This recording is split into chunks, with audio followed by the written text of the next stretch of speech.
Hi, welcome to The Grind, where we are talking about what it means to roll up your sleeves and go to work and grind out this thing called faith in a world that sometimes is a little bit tough. You have to embrace the grind if you're going to do it. And sometimes it just takes work to move through and become that person that God wants you to be.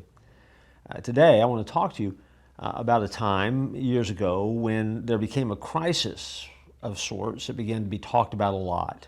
It was the population explosion. It was that whole idea that there was going to be too many people and not enough space in the world, and we were getting ready to move into a world of credit cards, endless names and numbers, digital technology emerging.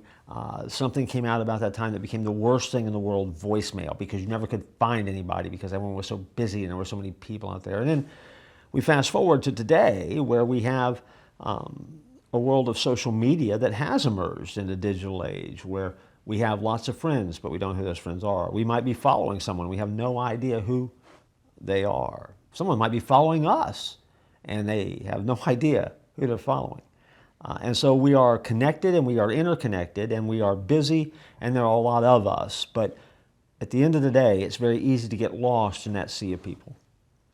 In 1991, way back when, there was a book that was released by James Patterson and Peter Kim called The Day America Told the Truth. And it was a book that was written about surveys that were taken that allowed the participants to remain completely anonymous and no chance that anyone would find out about them. And so they believed at the time they were getting the truth.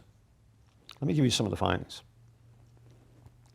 13% of Americans saw that the Ten Commandments were binding and relevant. 13%.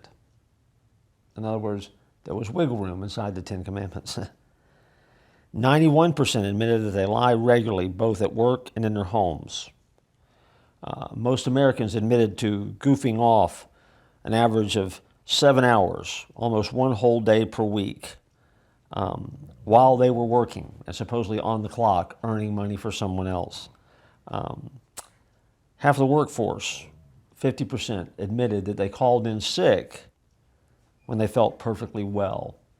In other words, they were lying, but they were lying to get out of work because it was just acceptable, and that was the truth. One particular question on the survey was particularly interesting. It said, what are you willing to do for $10 million? Now, that's a question that you start thinking about. Again, you start thinking, well, what would I do for $10 million? Here's some of the answers they came up with. 25% would abandon their families for $10 million.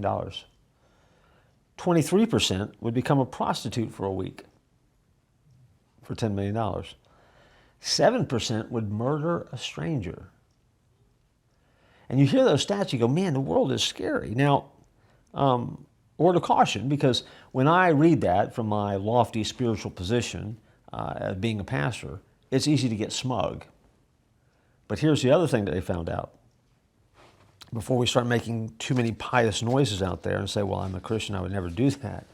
The survey also found out that 50% of the participants claimed to have a Christian faith and be a follower of Christ, and the other 50% did not. In other words, us was no different than them, or they were no different than us, at least according to the survey. It is interesting because it reminds us that there is a level where we all are broken and we are depraved and we've got all sorts of issues and we all have all sorts of struggles and we all have all sorts of problems, and they're very, very real. And when we talk about grinding it out, one of the things we have to understand is that we have to learn what is gut level authenticity in a world full of inauthentic people. In other words, go back to the social media illustration I used earlier. You don't really know who you're following, and what we see in those posts is the world that they want us to see about them. It may or may not be real. Some is, some isn't. What you see when you see someone else, you think you see them, you think you know them, but you don't know them. You don't know who they are. You don't know what goes on in the heart unless you really get to know them well. But what we've done is we've traded relationship for just trying to relate. And then we tried to relate by just trying to survive. And we tend to count our friends like we count wins and losses. And if somebody proves himself to be a little bit tougher to love, we just count them as a loss and write them off. Authentic faith, if you're going to get this thing right, means that you've got to roll up your sleeves and decide, I'm going to love this person no matter what.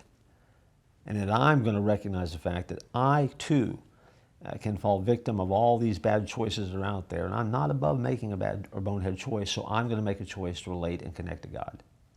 When you do that, your gut level authenticity is what drives you forward, because some days it's easier not to do it, and it's easier not to be this person that you know you were created to be, because you want to slack off. Why not? Everybody else does. Don't do it. Be authentic, be the real deal, and embrace the grind and see what happens. If you do, you're going to discover that God is going to bless you in ways that you never, ever, ever thought He would bless you, and then you're going to bless others. I promise.